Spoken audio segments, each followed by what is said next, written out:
প্রসাব ধরছে। এই মিষ্টি লয়ে কি আর প্রসাব করতে যাইতে পারবো? এটা একজনের কাছে দিয়ে যেতে হইব। ভাই এটা একটু ধরেন তো, আমার অনেক প্রসাব ধরছে। এই ভাই দাঁড়ান, কি রে বেড়াই দিয়ে গেল গা, ঠিকঠাক ভাবে কিছু কইয়াও গেল না। এখন এটা ভিতরে মিষ্টি আছে নাকি অন্য কিছুই আছে? মিষ্টি তো আছেই, থাক রাইখা দেই। কি গছ রাখবি কে লিগা? আয় এদিক থেকে দুইটা মিষ্টি খায়ালাই। হোপ বেড়া, এই জায়গা থেকে কি মিষ্টি খাওয়ান যাবো? বেড়া বেড়া আঙ্গো রাখতে কইছে আর আমরা খায়ালাম বেড়ারে না কইয়া। আরে বেটা মাইসে মিষ্টি আনে কি লিগা? কোনো খুশি খবর পাইলে হয়তো ওই বেটায় কোনো খুশি খবর পাইছে লেগা মিষ্টি লয়ে যেতেছে। আমরা এদিক থেকে দুইটা খাইলে কিছু হইব না। কথা খারাপ কস্তাই, আয় দুইটা মিষ্টি খায়ালাই।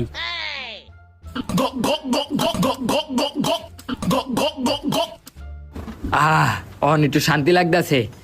ভাই ধন্যবাদ ভাই, আপনার আমার মিষ্টির প্যাকেটটা ধরনের লিগা। আরে ভাই সমস্যা নাই। আচ্ছা ভাই, এই মিষ্টি কি লিগা লয়ে যেতেছেন? কোনো খুশির খবর আসেনি? আরে ভাই আমার ঘরে ইন্দুর অনেক উৎপাত করে, আমার জামা কাপড় যা আছে না সব ওরা কাইটা